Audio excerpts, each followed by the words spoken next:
The story of global phone brands in the late 2010s is not only a contest of shipments, launches, and launch events. It is a contest for daily presence.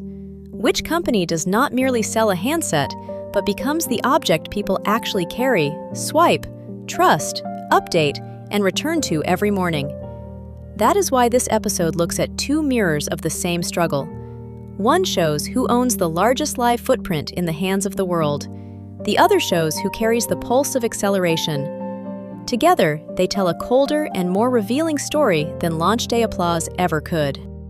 Apple stands at the center of that story because it learned something the rest of the industry never fully solved. A phone brand does not win simply by releasing more models.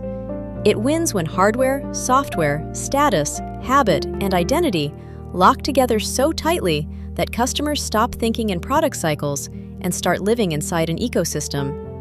Samsung understands scale better than almost anyone. Xiaomi understands speed and reach. Huawei once looked capable of rewriting the order entirely. Oppo and Vivo mastered distribution discipline across key markets. Motorola kept surviving by refusing to disappear. LG fought until the economics turned against it. Realme arrived as a fast and hungry disruptor. Lenovo drifted in and out of relevance. Yet Apple kept turning presence into staying power. In 2016, the company made a decision that felt almost arrogant. It removed the headphone jack from the iPhone line and asked the market to follow.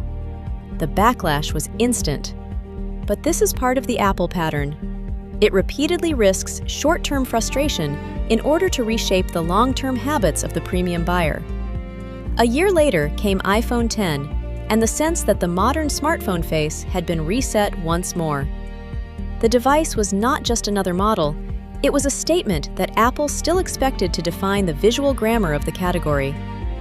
Even when rivals moved faster in screen experiments or pricing, Apple retained the ability to make a design change feel like the new center of gravity. This is where Samsung becomes the necessary shadow. For much of the period, Samsung remains the giant of global Android breadth, the brand that can cover premium glass slabs, mainstream handsets, and every price step in between. Its scale is real, its distribution is real, its manufacturing strength is real. In pure daily global presence, Samsung spends years sitting right beside Apple and often above it. But scale and gravity are not the same thing. Samsung can lead and still feel more exposed to the mood swings of the broader market. Apple can lag in unit volume and still carry a more disciplined premium core. That is why the momentum view matters. It shows when a leader is truly pulling away and when it is merely standing on accumulated mass. Huawei is the great alternate history inside this decade. There was a moment when it looked less like a challenger and more like the future shape of the industry. Its cameras rose in prestige. Its design language sharpened.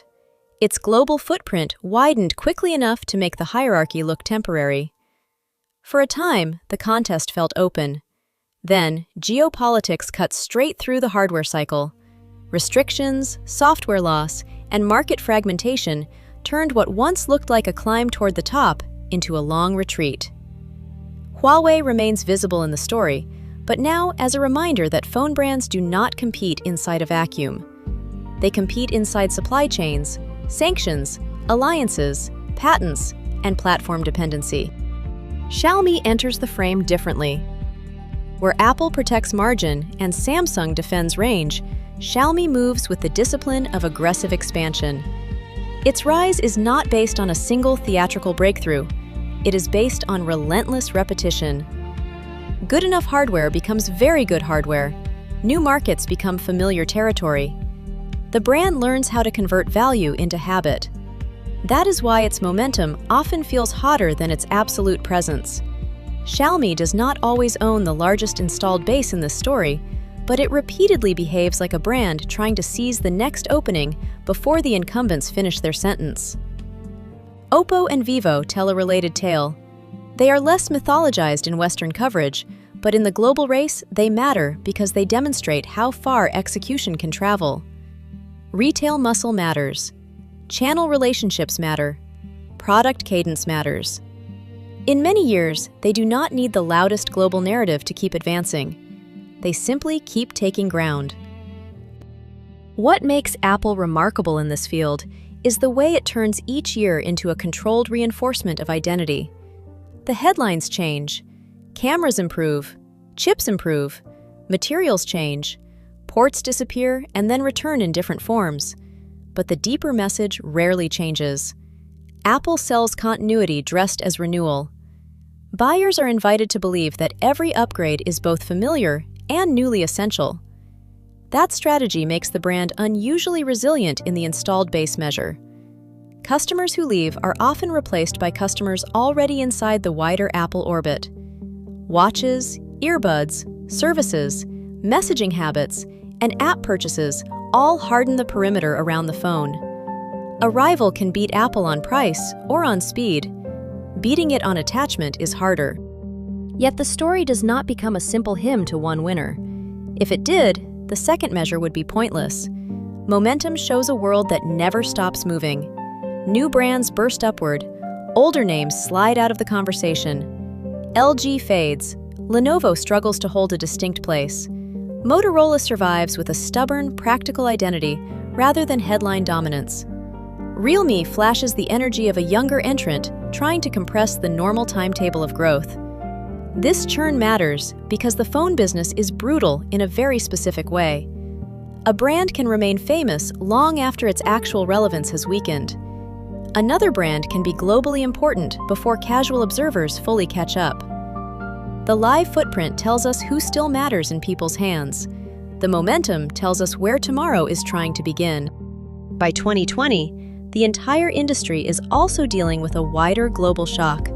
Supply chains wobble, consumer priorities change. Remote life turns the phone from a convenience into a more central instrument of work, communication, entertainment, and coordination. Apple uses that period to push the iPhone family into fifth-generation connectivity and strengthen the sense that premium buyers can remain inside one trusted lane. Samsung keeps carrying enormous global breadth. Xiaomi continues to press. Huawei still holds visible weight, but no longer the same inevitability. And then, the later years bring another shift. Apple moves to the universal charging port after resisting it for years. Apple Intelligence becomes part of the brand story. The iPhone is no longer sold only as a polished rectangle of glass and metal. It is sold as an access point to on-device intelligence, privacy promises, and a wider promise of controlled convenience. That matters because the global phone market has matured. Pure novelty no longer rules the category the way it once did. Brands now compete over trust, longevity, ecosystem gravity, and the ability to make users feel that switching would be a form of loss. In that mature market, Apple becomes more dangerous, not less. The brand does not need to win every battle of raw volume to dominate the strategic imagination of the category. When it gains live share, the effect feels heavy because it sits on top of profit, loyalty, and cultural weight. When Samsung leads, it often reflects industrial excellence at immense scale. When Xiaomi surges, it reflects the hunger of a challenger that still sees open space. When Oppo and Vivo advance, it shows that disciplined execution can still carve out meaningful ground in a crowded world. And when former leaders fade from the frame, the message is unforgiving. In phones, memory is short unless your devices remain in the hand. That is why Apple is the hero of this episode. Not because the company wins every single moment, but because it demonstrates how a modern phone brand can convert product launches into long-lived presence. It learns how to make each annual release feel like reinforcement rather than reinvention. It uses restraint as strategy. It uses ecosystem lock-in as invisible architecture. It lets rivals run harder in some directions, while it keeps strengthening the center. The result is a brand that can look less frantic than the field and still emerge with the stronger grip on the global installed base. By the end of the period, the race feels older, wiser, and harsher. The smartphone is no longer a frontier object. It is ordinary in the way electricity is ordinary. Everyone has one. Everyone depends on one. That makes the remaining competition more subtle. The winners are not merely the companies that launch good hardware. They are the companies that become routine. They become habit. They become the default object in a pocket and the default assumption in a life. Apple spends this decade proving that dominance can look calm. Samsung proves that breadth can remain formidable. Xiaomi proves that momentum can keep rewriting expectations. The rest of the field proves that in a market this mature, survival itself is an achievement. And through it all, the global phone war becomes what it was always destined to be. Not a battle for attention alone, but a battle for permanence.